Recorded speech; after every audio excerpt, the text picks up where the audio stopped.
오늘의 말씀 사사기 18장 14절부터 31절 말씀. 하나님 아버지, 한 주를 시작하는 월요일 아침 이 시간도 주님의 은혜를 사모함으로 주님 앞에 나갑니다.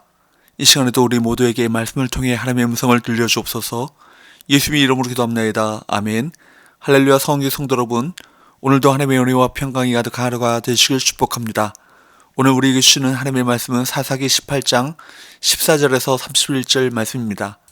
5명의 정탐꾼은 미가의 집으로 다시 돌아가 그가 만들어 놓은 신상과 에봇과 드라빔을 탈취하고 그의 집 제사장이었던 레위인을 포섭해 데리고 나왔습니다.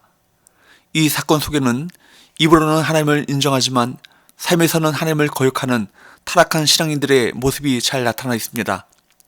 타락한 신앙인들의 모습을 구체적으로 살펴보겠습니다.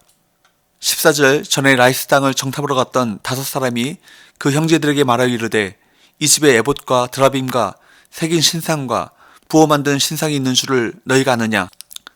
그런즉 이제 너희는 마땅히 행할 것을 생각하라 하고, 이전에 라이스 땅을 정탐하러 갔던 5사람이 단지파 군사들에게 미가라는 사람의 집에 목상과 에봇과 드라빔과 은으로 도금한 신상이 있으니 그것을 빼앗자고 제안했습니다.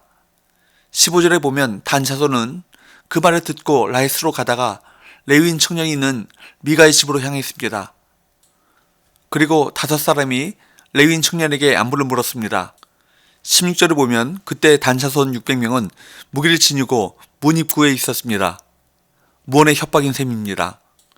17절을 보면 그 땅을 정탐하러 갔던 5사람이 그 집에 들어가서 새긴 신상과 에봇과 드라빔과 부어 만든 신상을 취할 때 미가가 집에 없는 상황에서 젊은 레위인은 신당이 약탈당하는 것을 지켜볼 수밖에 없었습니다.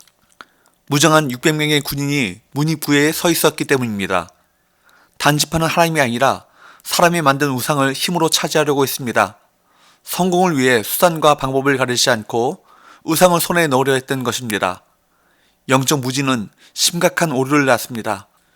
19절에 보면 단지파 정탐꾼들은 신상을 약탈하는 것으로 그치지 않고 미가의 집에 있는 레위 청년 제사장에게 단지파의 제사장 자리를 제안했습니다.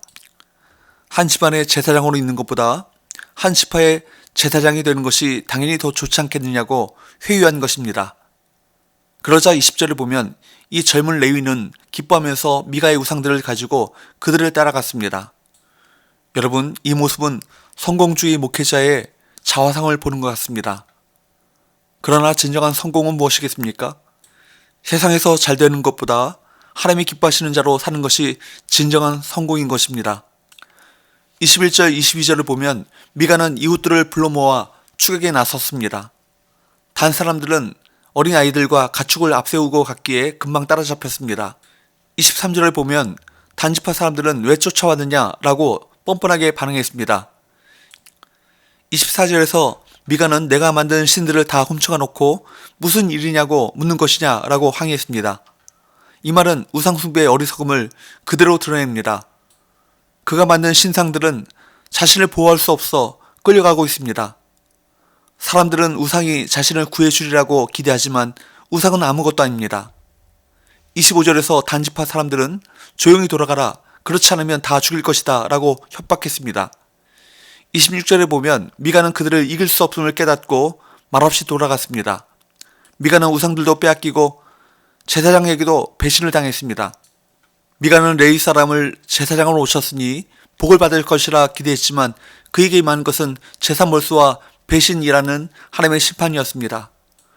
누구든 하나님의 기준을 무시하고 사람의 기준대로 살게 되면 이렇게 될 수밖에 없습니다.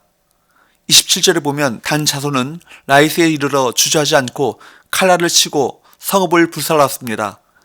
28절, 29절에 보면 그러고 나서 성읍을 재건하고 거기에 정착해 그곳을 단이라 개명했습니다.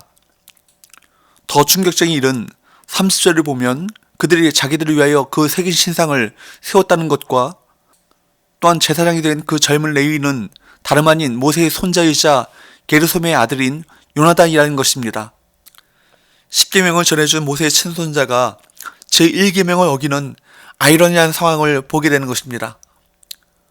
또한 단지파의 우상 숭배는 이스라엘이 멸망의 포로로 잡혀갈 때까지 계속됨을 성경은 말씀하고 있습니다. 단지파의 만행과 폭력, 그리고 요나단의 배신과 제사장 직무는 끝없는 이스라엘의 타락상을 보여줍니다.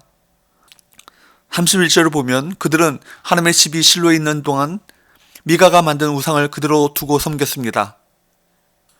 17장부터 18장에 이르는 본문을 통해 우리는 미가 한 사람으로부터 시작된 타락이 한 지파를 넘어 민족 전체로 확대되는 영적 타락의 나비 효과를 보게 됩니다.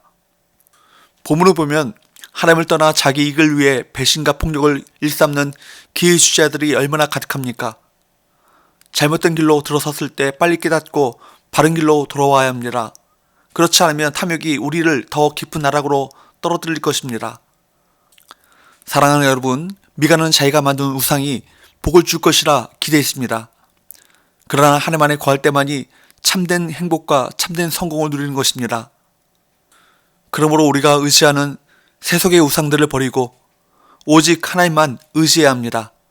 하나님이 우리 삶의 주인이 되실 때 하나님께서는 우리 인생을 영원한 기쁨과 평안 그리고 영생의 길로 인도해 주실 것입니다. 기도합시다. 하나님 아버지, 우리 삶에 우리의 세속적인 욕망이 우상이 되지 않게 하시고 오직 하나님만을 우리의 삶의 주인으로 모시고 주님께서 베푸시는 기쁨과 평안을 누리며 주님을 따라가는 삶을 살게 하여 주옵소서.